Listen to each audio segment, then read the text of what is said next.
Heather Sullivan stands at the entrance of the Rosewood Hotel ballroom, checking her phone for the third time in under a minute.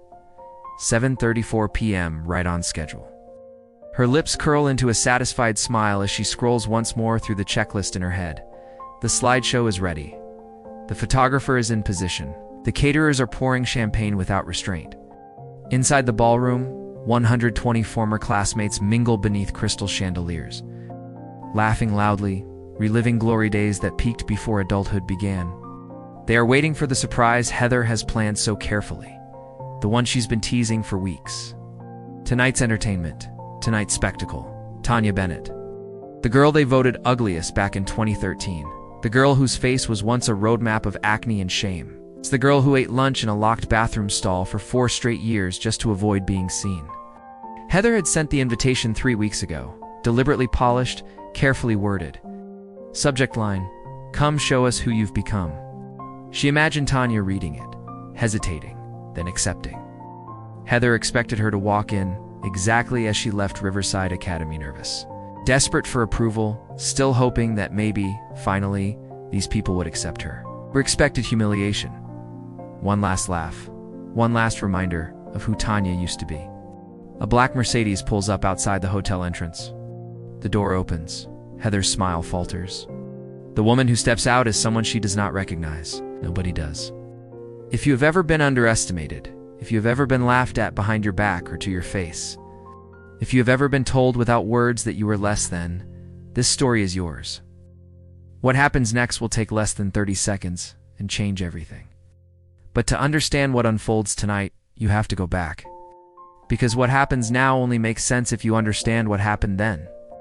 August 2009. Tanya Bennett is 14 years old, standing outside Riverside Academy on her first day of high school. Her mother drops her off in a used Honda Civic that rattles like it's begging for retirement.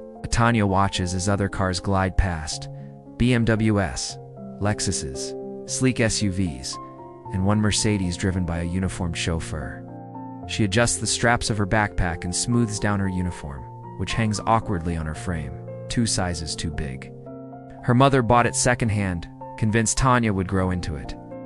She won't. Riverside Academy is 92% white. Tuition is $35,000 a year.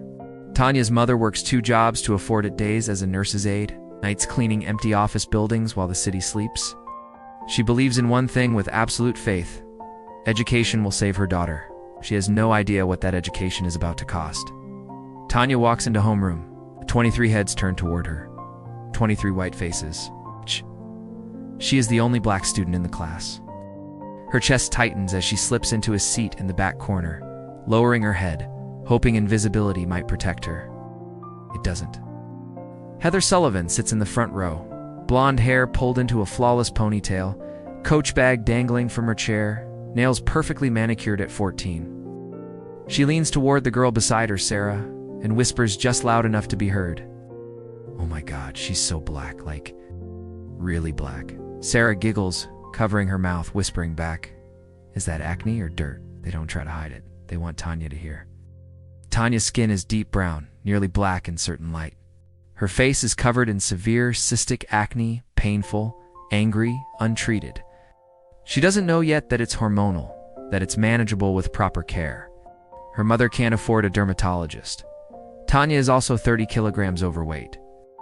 Her hair natural and tightly coiled. It's pulled back into a ponytail she did herself that morning. No products, no shaping, just a rubber band and hope. And her teeth. A slight overbite, her 2 front teeth pushing forward.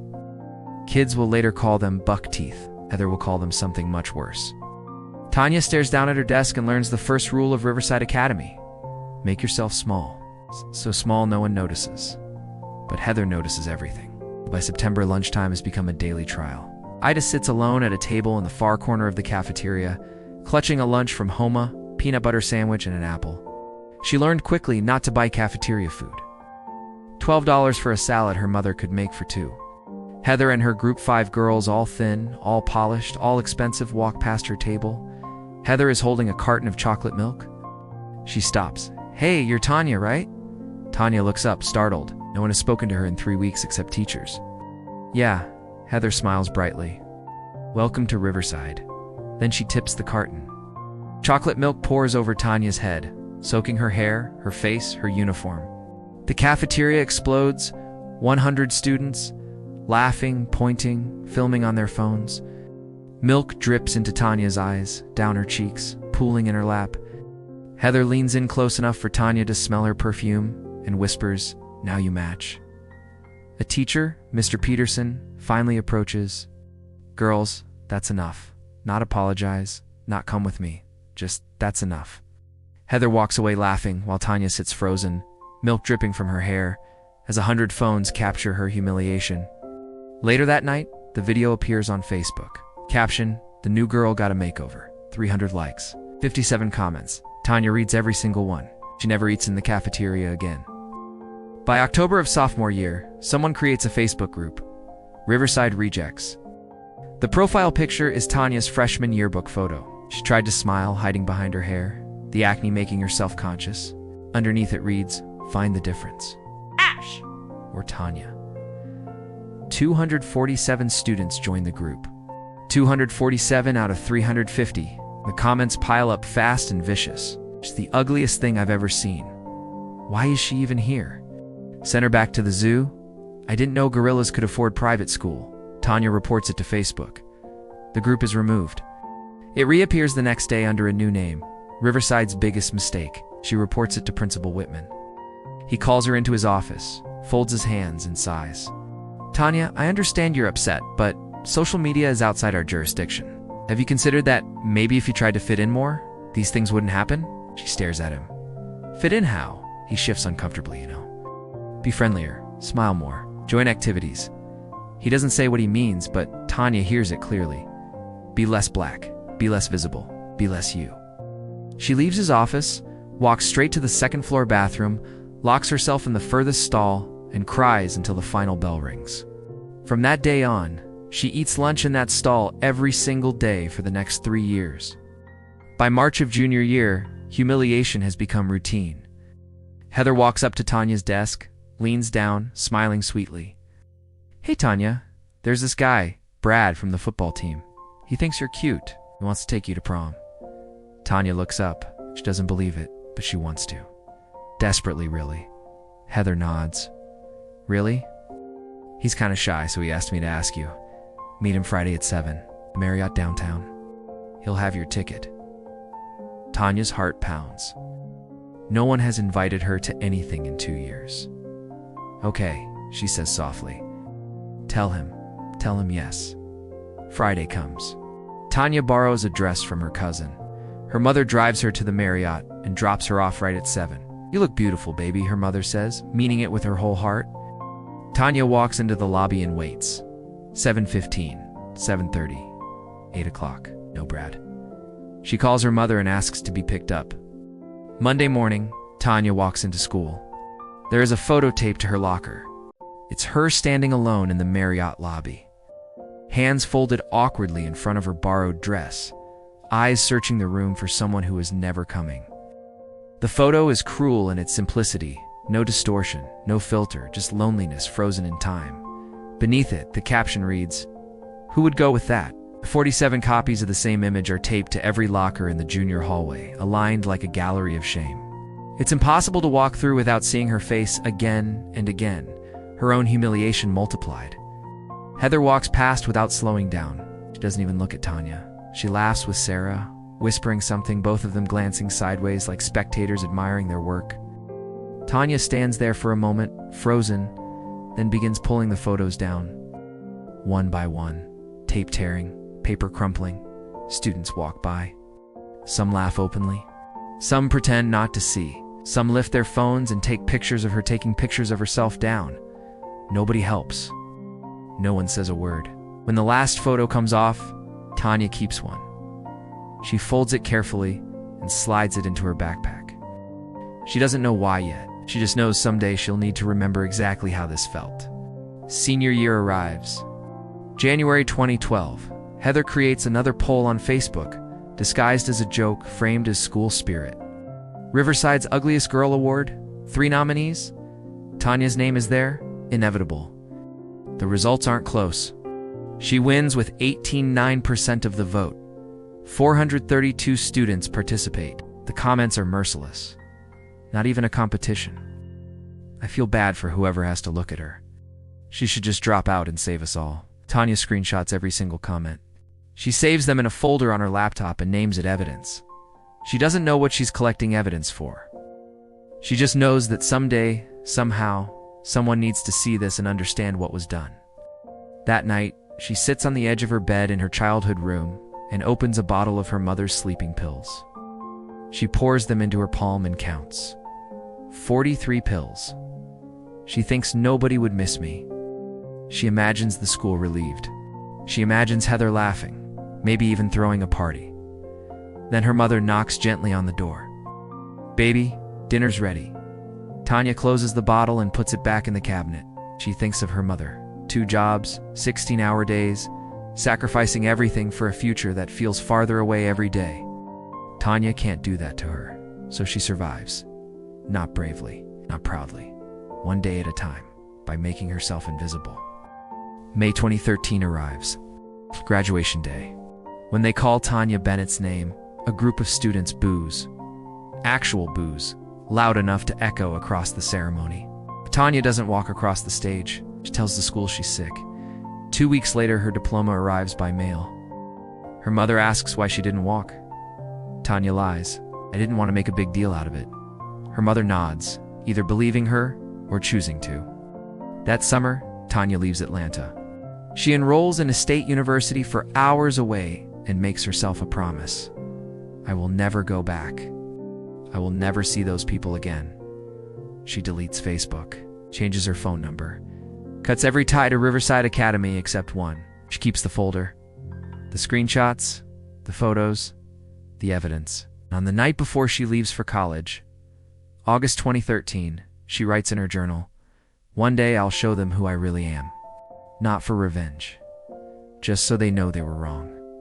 But first, she has to become someone even she doesn't recognize yet. The transformation doesn't happen overnight. It happens quietly in stages, through small decisions that build on each other over years.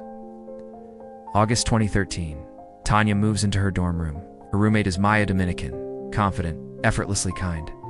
Maya looks at Tanya once and says, "Okay, student health center dermatologist. Tomorrow?" Tanya shakes her head. "I can't afford it." Maya opens her laptop. It's covered. "I had the same thing. Come on." 2 weeks later, Tanya sits in a clinic while Dr. Nina Patterson examines her face. "Severe cystic acne, hormonal," she says gently. "We'll start isotretinoin, Accutane, 80-month treatment. Monthly check-ins." She pauses. "This is treatable, Tanya. You don't have to live with this."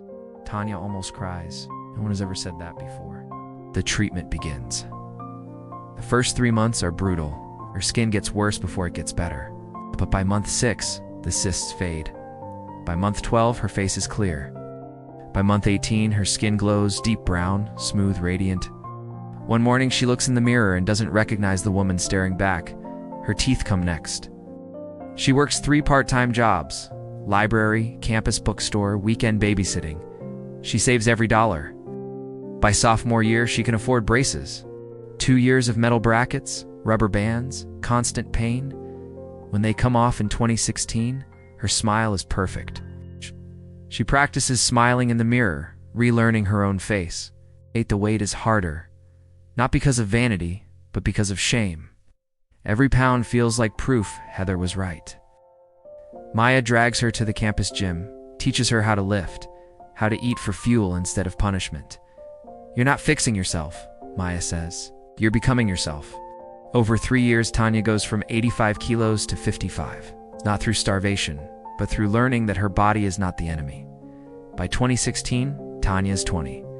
Clear skin, straight teeth, healthy, strong. She's walking across campus when a man stops her and hands her a card. "I'm a photographer, local fashion. Interested in portfolio work." She thinks it's a joke, another setup, another prom. But Maya insists, "Just try it." The shoot happens. The photos go online. Within a week, a modeling scout reaches out. Within a month, Tanya signs her first contract. 6 months later, she walks her first runway Atlanta Fashion Week. She posts one photo on Instagram, her first post in 3 years. They said I'd never belong. Turns out, I just needed a different stage. Career accelerates. 2017 brings more local shows. 2018 New York Fashion Week. 2019 Paris Givoni. She walks that runway thinking of the girl crying in a bathroom stall. She doesn't cry, she just walks. 2020 brings a Versace campaign. Her face appears on billboards in Milan. 1 million Instagram followers.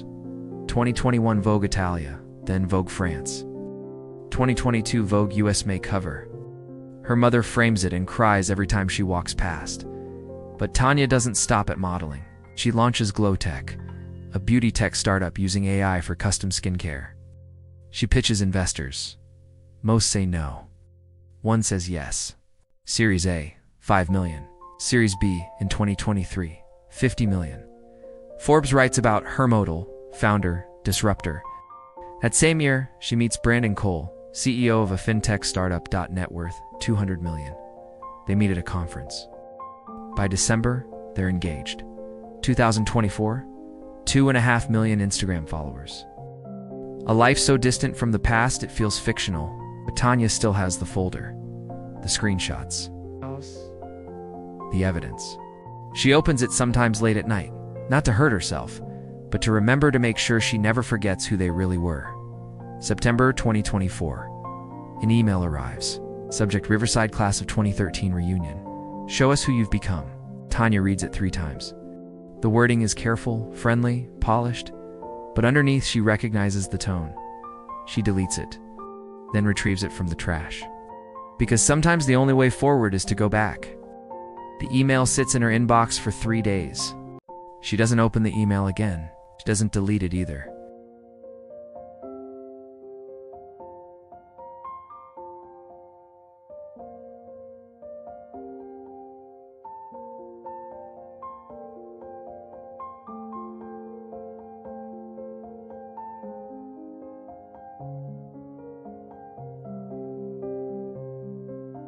She was the girl who smiled sadly at Tanya in the hallways, who mouthed, "I'm sorry," when Heather poured the milk, who looked away when things got ugly.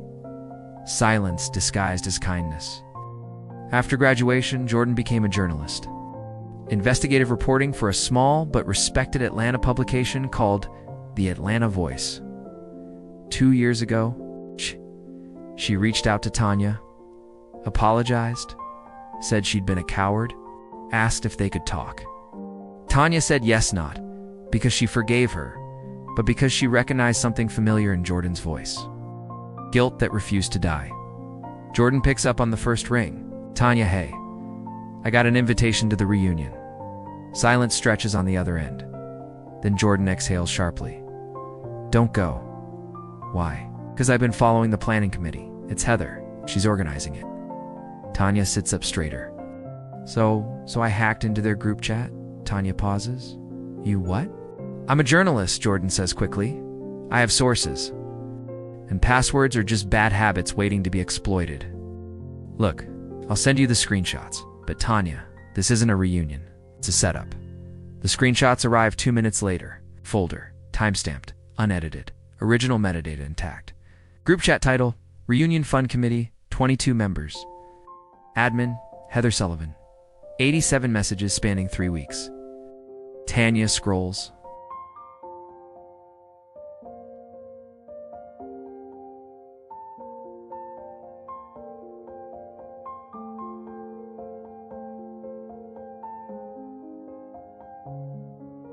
Sarah, oh my God, is she serious? Does she think we forgot?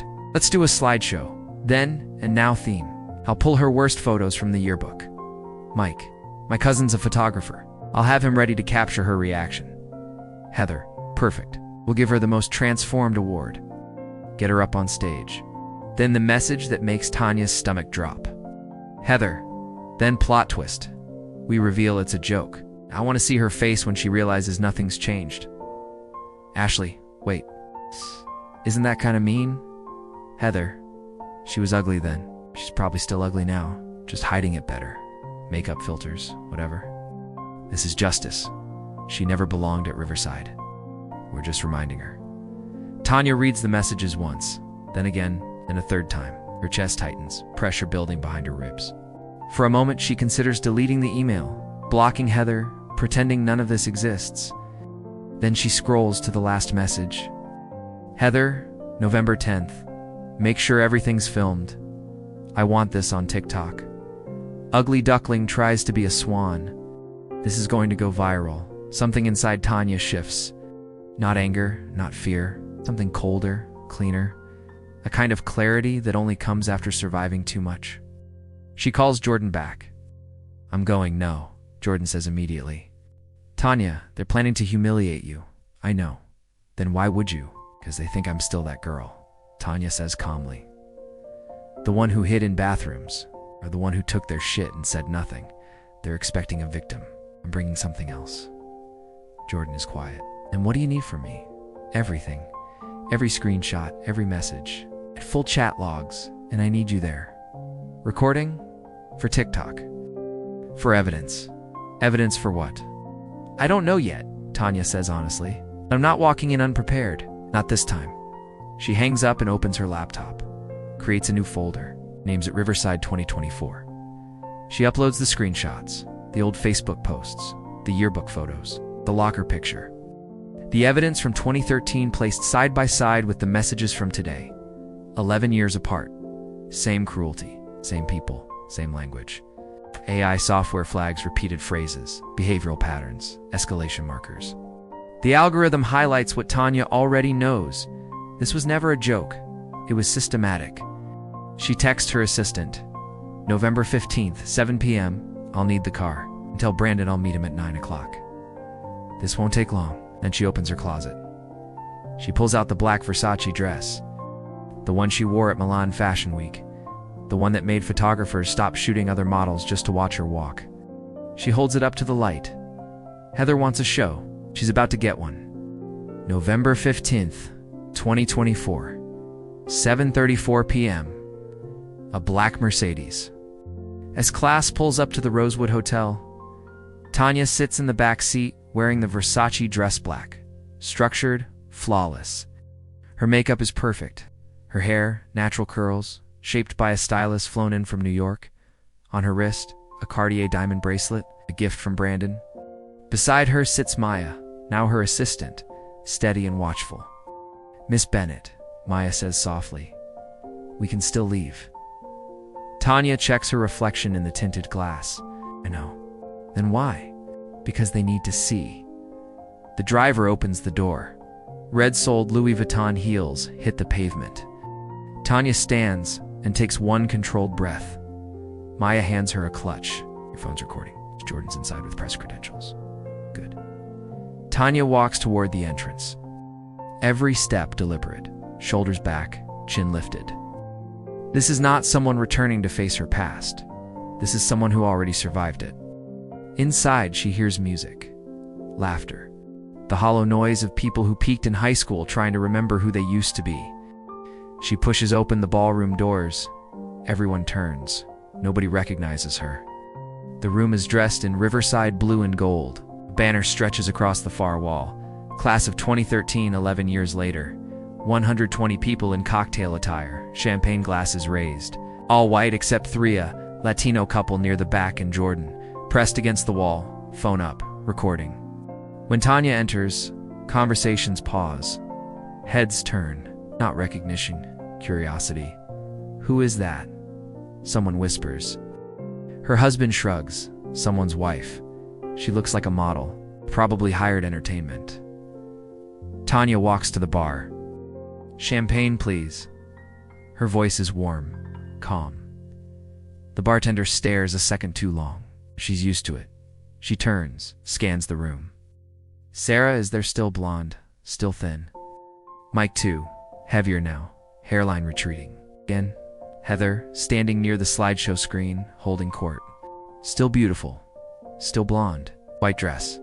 Expensive, but not couture. Heather glances toward the bar. Her eyes slide over Tanya. No recognition, just curiosity. They think she's someone's plus one. Tanya sips her champagne. Yeah, the moment tastes like vindication. Heather approaches, wearing her networking smile. Hi, I'm Heather Sullivan. I'm the reunion organizer. She extends her hand. Are you someone's guest? Tanya looks at the hand. She doesn't take it. She lets the silence stretch. 2 seconds. 3. Heather's smile flickers, and Tanya speaks, steady and clear. Hi, Heather. It's me, Tanya. Tanya Bennett. Heather's face freezes. The champagne glass halts midair. My mouth opens, but no sound comes out. 3 feet away, Sarah turns sharply. Wait, what?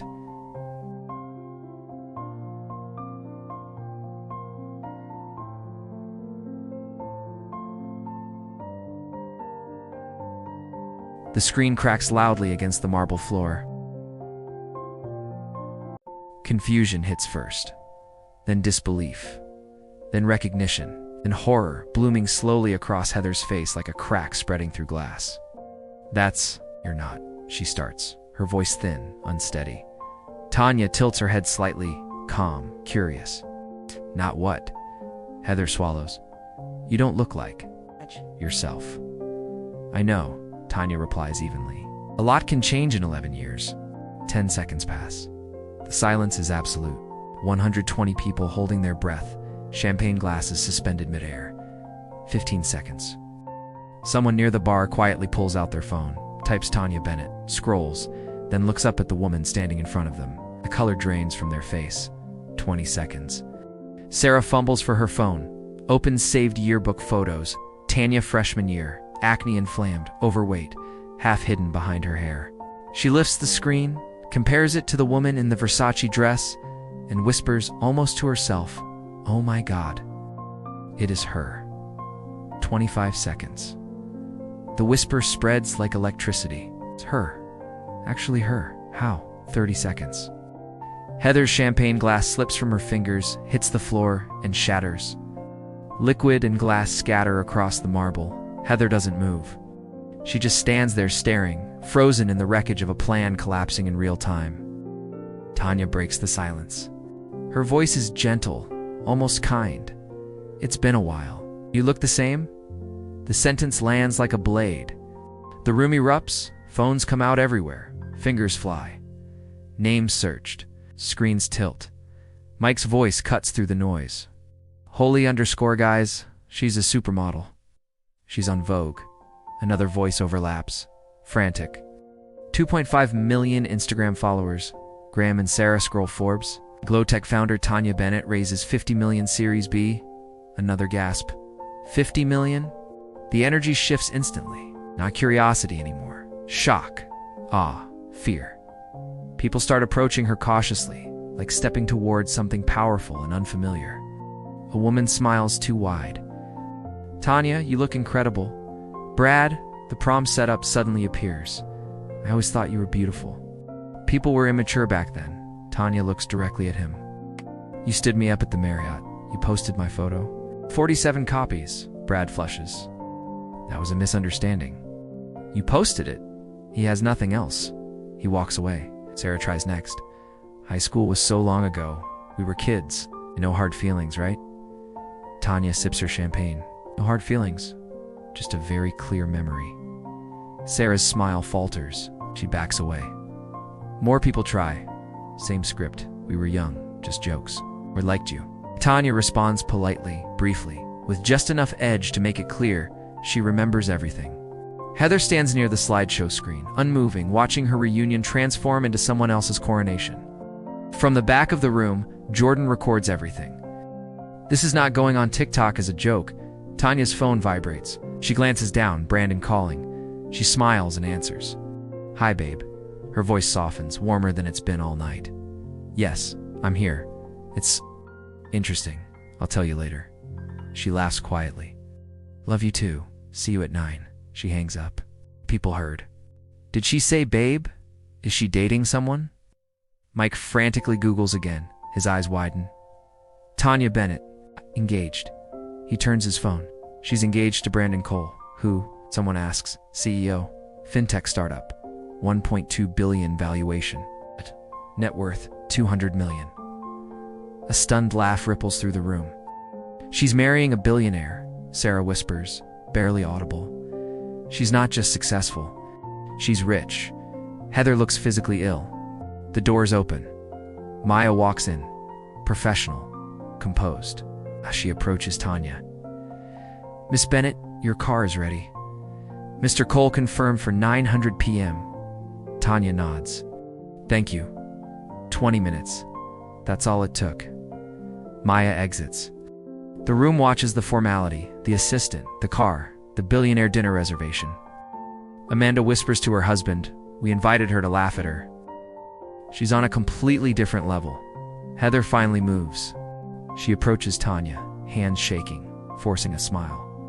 "Tanya, wow, you've really made something of yourself." Tanya looks at her, really looks. "I didn't make something of myself. I always was something. You just chose not to see it." Heather's smile cracks. "High school was a long time ago.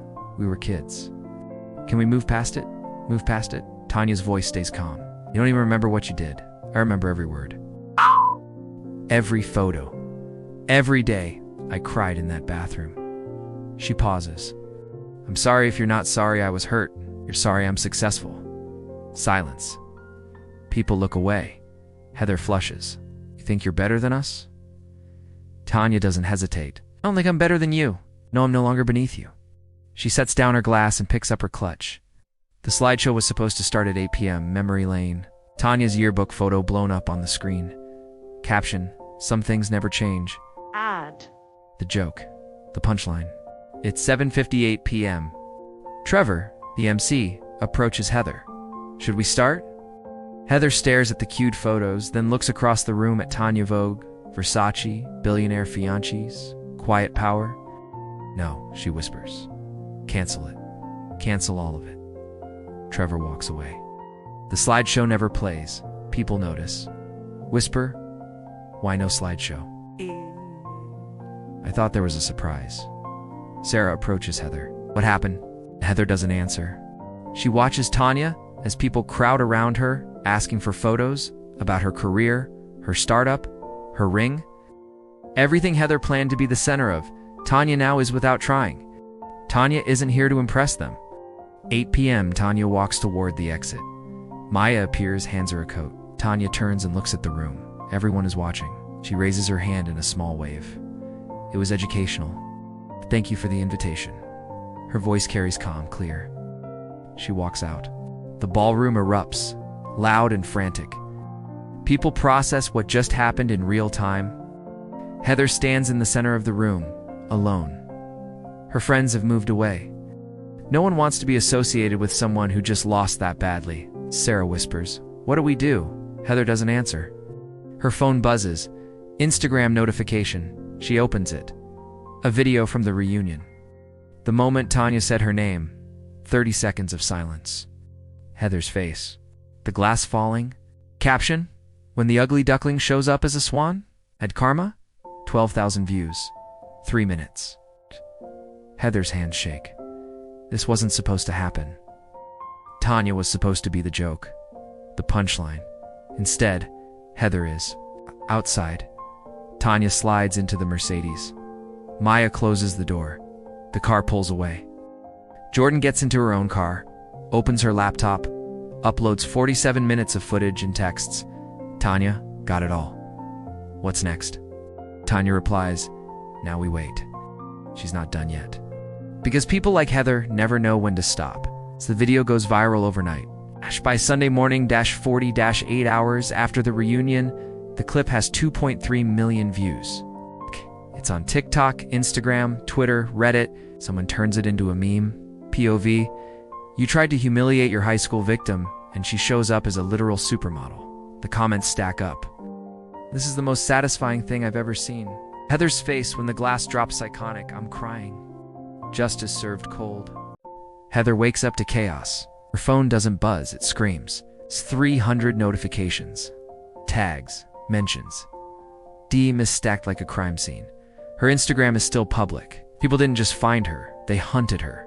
Old photos, college selfies. A beach picture from Capri. Are you organizing a hate campaign? Karma came for you in Versace, this you? Her breath shortens. She switches the account to private. Too late. Screenshots already exist. LinkedIn is next. Comments on her professional headshot. Her company email floods, and someone finds her work number. Voicemail arrives, low, venomous, "You're disgusting." Sunday afternoon, Heather calls her mother. "Mom, I need help. People are attacking me online." Catherine Sullivan, wife of the Sullivan Media Group founder, listens in silence. Then one sharp question cuts through the noise. "What did you do?" "Nothing." Heather lies too fast. It's Tanya Bennett. Remember her from Riverside? She showed up at the reunion. She's trying to make me look bad. A sigh on the other end, heavy, disappointed. "Heather, fix it quietly. Don't make this worse." But Heather has never known how to be quiet. Monday morning, she calls Apex Reputation Management. Price, $15,000 for 2 weeks. She uses her corporate card. In her head, she justifies it as personal brand management. Her email is cold, surgical. Need to counter narrative around viral video. Target. Tanya Bennett. Strategy. Plant doubt. Suggest transformation isn't real. Plastic surgery. Rich boyfriend funding everything. Timeline. Immediate. Apex responds within the hour. Understood. Influencer network plus anonymous sources deploying ETA. 48 hours. By Wednesday, it begins. 12 new Twitter accounts appear in under 24 hours. Same energy, same stock photo smiles, same generic names. Different wording, identical poison. Let's be real. Tanya Bennett before and after? That's not skincare. How does someone go from ugly duckling to supermodel without a surgeon? Asking for a friend? Sources say Tanya Bennett had full facial reconstruction. That's not a glow. That's money. They tag Tanya, beauty bloggers, journalists, anyone who will amplify it. Within 6 hours, hashtag #Tanya. Truth is trending. Small, regional, but loud enough. Doubt spreads like smoke. Not everyone believes it. But enough people question. Enough to create noise. Thursday morning, Tanya's publicist calls. This is coordinated. We recommend a response. Tanya sits alone in her apartment, scrolling. Same words, same lies, over and over. Brandon calls from London that night. Ignore them, he says gently. It's jealousy. I ignored them for 11 years, Tanya replies. Look where that got me. What do you want to do? She thinks of the bathroom stall, the folder of evidence. The truth people never expect you to bring. I want everything, she says. The truth. All of it. She calls Jordan. Jordan answers immediately. I saw the tweets. I'm already digging. Can you trace them? I've got a cyber analyst friend. Give me a few hours. Friday afternoon, Jordan calls back. Got something. 12 accounts. Same creation date, same IP range, Atlanta area, and Tanya. 3 of them follow Heather Sullivan's private Instagram. Silence. Send me everything. 10 minutes later, the evidence lands in Tanya's inbox. Screenshots, timestamps, IP logs.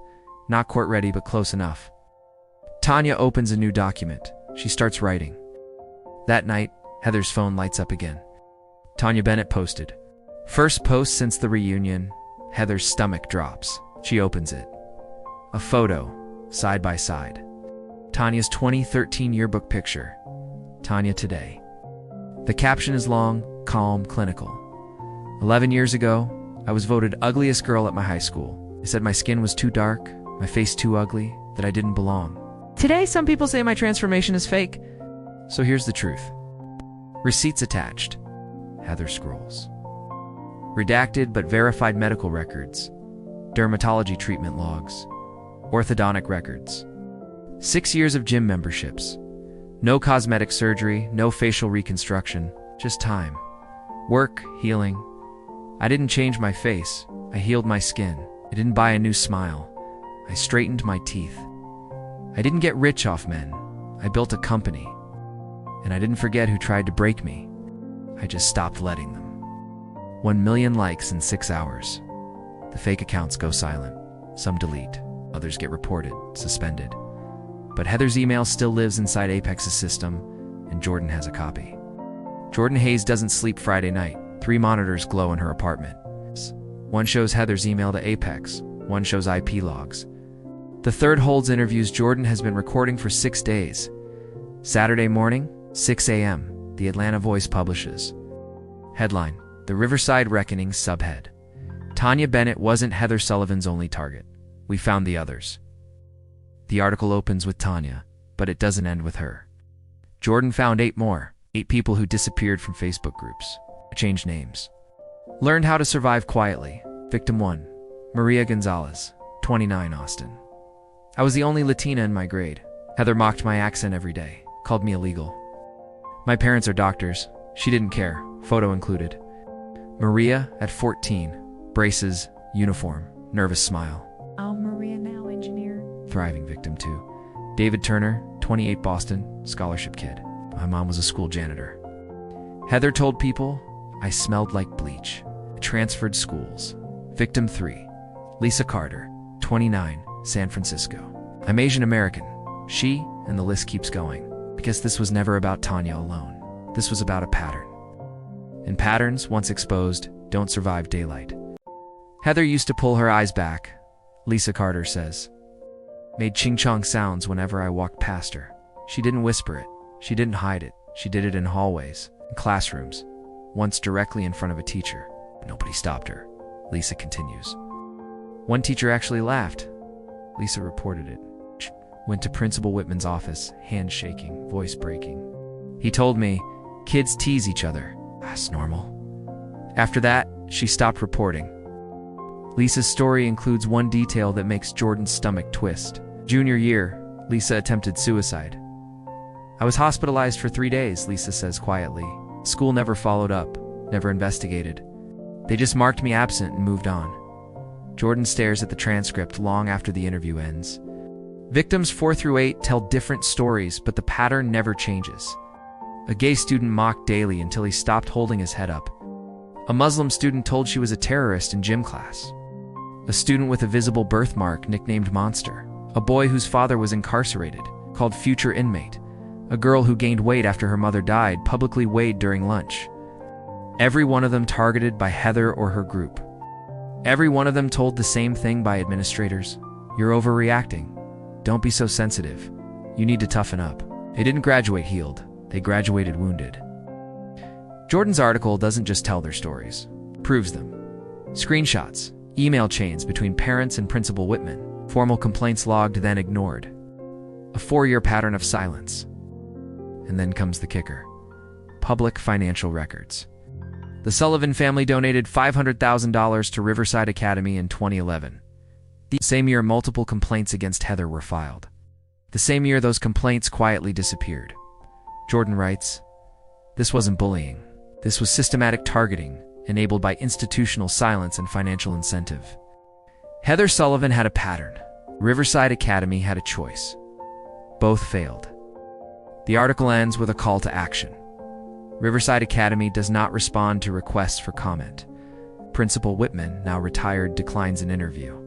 Heather Sullivan's attorney issues a statement. Ms. Sullivan denies these allegations and maintains her Fifth Amendment rights regarding ongoing matters. By noon, the article has 50,000 shares. By evening, to 100,000. Hashtag Riverside Accountability trends nationally now, not regional, national. Organizations respond. The NAACP Georgia chapter releases a statement. We stand with Tanya Bennett and all survivors of racialized bullying. Silence is complicity. Asian American advocacy groups, Latino organizations, LGBTQ+ student alliances, all amplifying, all demanding answers. By Sunday, a Change.org petition appears. Demand Riverside Academy reform independent investigation. Policy changes. Formal apology. Restitution fund for affected students. Within 72 hours, minus 250,000 signatures. The school's Board of Trustees receives 800 emails in one weekend from alumni, from parents, from advocacy groups, all saying the same thing. We're watching. Do something. Monday morning, Riverside Academy releases a statement. We take these allegations seriously and are conducting an internal review. Internal review. It's the same phrase they used in 2011, but this time, the pressure doesn't fade. CNN picks up the story, not as breaking news, but as a human interest segment. The reunion video went viral, but the story behind it is darker. They interview Tanya briefly. She's calm, measured. I'm not doing this for revenge, she says. I'm doing this so the next black girl who walks through those doors doesn't have to become invisible to survive. They try to interview Heather. She declines. Her attorney reads a statement on camera. High school conflicts from over a decade ago do not reflect who Ms. Sullivan is today. She categorically denies these allegations and is cooperating with appropriate investigations. But the internet doesn't care about legal phrasing. The internet has receipts, screenshots, medical records, videos, 8 people, 8 stories. One pattern. Tuesday, Sullivan Media Group releases a statement. Heather Sullivan is taking a temporary leave of absence to focus on personal matters. Translation, she's been forced out. For optics.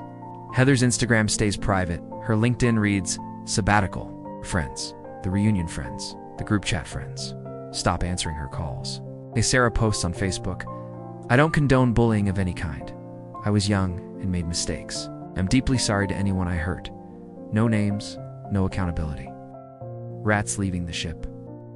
Wednesday evening, Tanya receives an email. Subject, you saved my life. It's from a 15-year-old girl in Ohio. Dear Tanya, my name is Sarah.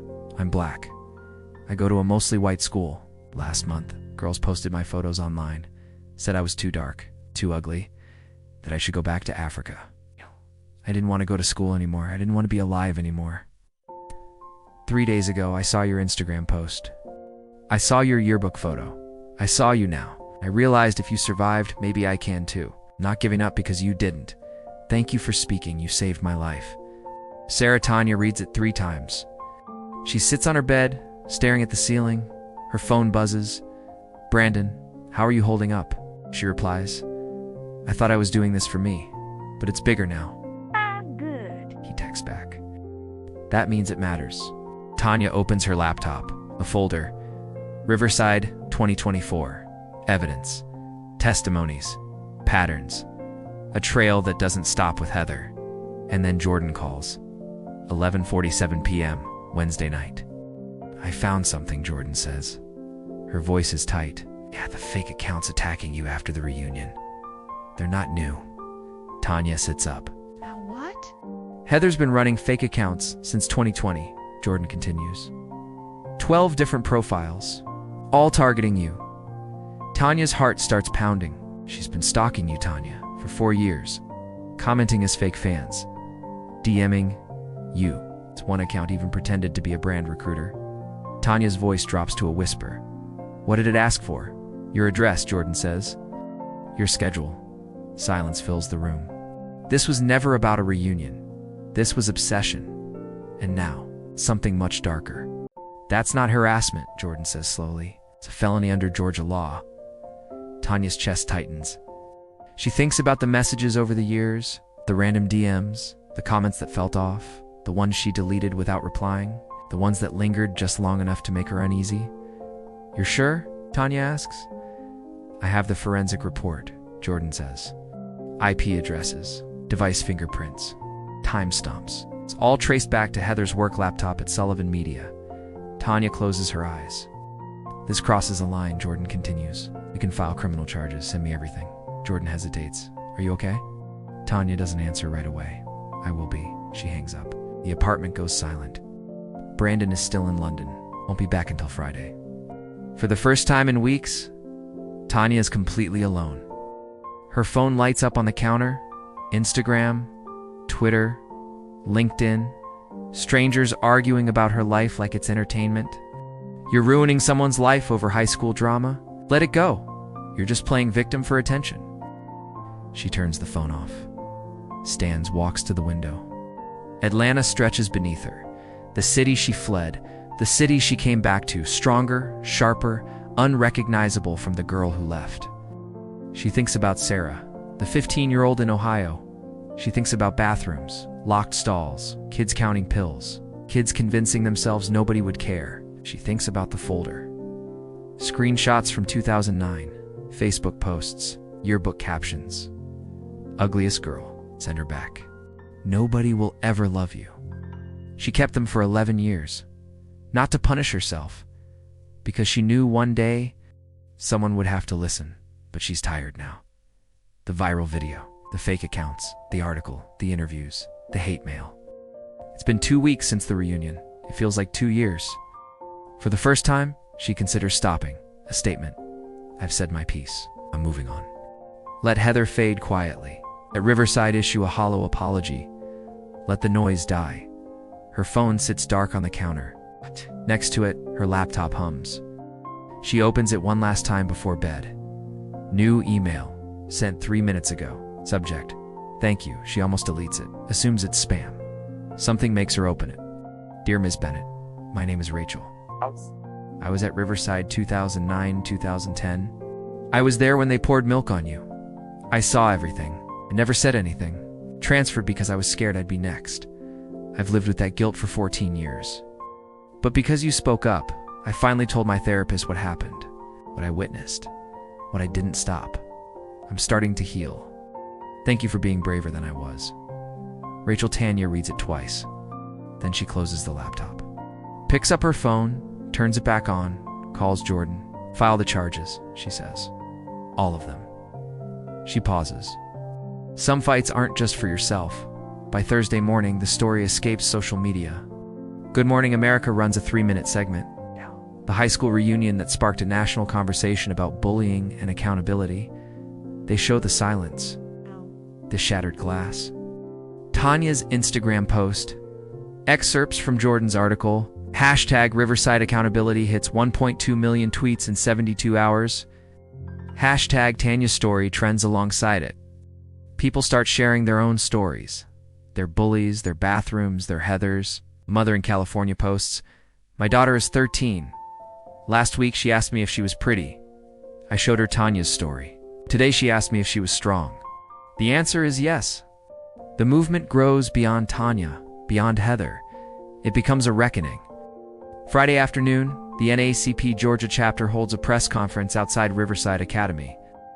50 people gather, cameras, journalists, former students. Dr. Patricia Williams steps forward. We stand with Tanya Bennett and all survivors of racialized bullying, she says. Riverside Academy had 11 years to act. Her silence ends now. The crowd chants, no more silence. No more complicity. That night, Riverside's board meets in emergency session. 9 members. Votes recorded. 8-1. Commission an independent investigation. 7-2. Create a diversity and inclusion task force. 9-0. Issue a public apology. The statement releases Saturday. Riverside Academy apologizes to Tanya Bennett and all students who experienced harm during their time at our institution. We failed to provide a safe environment. We are implementing immediate reforms. Careful, legal, but real. Pressure shifts to Sullivan Media Group. Employees leak emails. Why is Heather still on leave? Why isn't she terminated? The board meets. Monday morning, the decision drops. Due to violations of company ethics policies and misuse of company resources, Heather Sullivan's employment has been terminated effective immediately. Heather says nothing. Her Instagram stays private. Her LinkedIn reads, open to opportunities. Groups from the reunion disappear. Group chats go quiet. Photos get deleted. No one says her name. Tuesday morning, Tanya wakes to a text from her lawyer. Fulton County DA reviewed the forensic report. They're opening a criminal investigation. Stalking charges. Heather will be notified within 48 hours. Tanya stares at the screen. This isn't optics anymore. This is law, she replies with one word. Good, because accountability isn't just a hashtag. Wednesday, 2 p.m., Jordan's cybersecurity contact sends the final report. 34 pages, court-ready. The findings are devastating. 12 fake accounts. For years, all traced to one IP address. 107.216. 255.418 registered to Sullivan Media Group's office network. The truth is no longer loud. It's permanent. And for the first time since high school, Tanya doesn't feel small. The forensic report leaves no room for doubt. Device fingerprints match Heather Sullivan's work, issued. MacBook Pro, serial number included. Logged, verified. But what chills everyone isn't just how the attacks happened, it's how long they lasted. Alex traced the accounts back, not weeks, years. The first fake account appears in March 2020, days after Tanya's first Vogue feature goes live. Username, At Beauty Truth Seeker. At first, it's supportive. You're glowing. What's your secret? Then 2 weeks later, a DM. Hi, I'm launching a skincare line and would love to interview you about your routine. Can we set up a call? What's your address for samples? Tanya never responds. The account vanishes. Then another appears. Then another. Then another. Different names, different stories. Photographer. A journalist. A brand partnership manager. A fake fan who just wants to send a gift. Every one of them probing for the same things. Home address, travel schedule, where she'll be next. Alex's report is clinical, merciless. All accounts accessed from the same device. During Heather's work hours, 9 a.m. to 5 p.m. weekdays. Years. The conclusion is underlined. Pattern consistent with stalking behavior under Georgia Code Section 16590, repeated contact without consent, deceptive attempts to obtain personal information, conduct that would cause a reasonable person to fear for their safety. Jordan forwards the report to Tanya, to Tanya's attorney, to the Fulton County District Attorney's Office. Thursday morning, the phone rings. Miss Bennett, this is Detective Sarah Martinez with Fulton County PD. We've reviewed the forensic report. We'd like to speak with you. Friday afternoon, a conference room. Detective Martinez, an assistant DA, Tanya's attorney, Greg Wilson, beside her. They walk through everything. For years, 12 accounts, hundreds of messages. Did you ever feel threatened? The detective asks. Tanya thinks carefully. Not physically, she says. But knowing someone watched me for 4 years, pretended to be people they weren't, tried to get close to me. Yes, I felt violated. Did you know it was Ms. Sullivan? Not until last week. The assistant DA leans forward.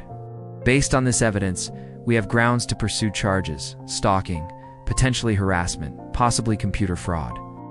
Are you willing to proceed? Tanya looks at her attorney. He nods once. She looks back. Yes. Monday, November 27th. Heather Sullivan is served. 1 count of stalking under Georgia law.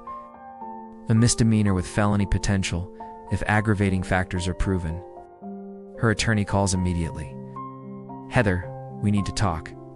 Heather sits alone in her apartment, unemployed, phone silent.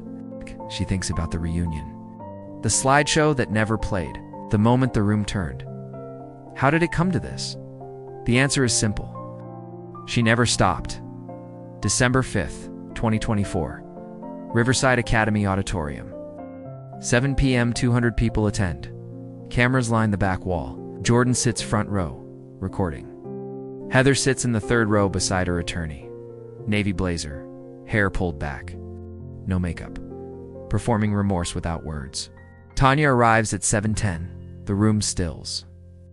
She sits facing the panel. 9 trustees, a new principal, a new dean. Board chair Dr. Patricia Harrison speaks. Miss Bennett, the floor is yours. Tanya stands. Simple black dress, no notes, only memory. My name is Tanya Bennett, she begins. 11 years ago, I sat in this building and was told every day that I didn't belong. Her voice is calm, precise. Not because of my grades, but because of my skin, my face. Because I didn't fit someone else's definition of beautiful. She describes the milk, the Facebook groups, fake prom invite, the photos, the laughter. I reported it, she says. Multiple times, I was told to toughen up, to fit in more. She pauses. I kept the evidence, not for revenge, because I knew one day someone would have to listen. She looks directly at the board. Today, you're listening, she finishes softly. I'm not here to destroy Heather Sullivan. I'm here so the next black girl, the next different kid, doesn't have to become invisible to survive. 5 others speak. Maria, Lisa, David, different faces. Same system. Heather's attorney stands. Ms. Sullivan declines to comment and invokes her Fifth Amendment rights. Heather never looks up. The board votes.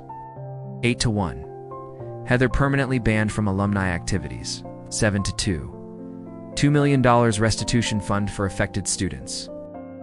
9-0. Mandatory anti-bias training. Dr. Harrison reads the conclusion. Riverside Academy failed these students. We acknowledge that failure. We commit to change.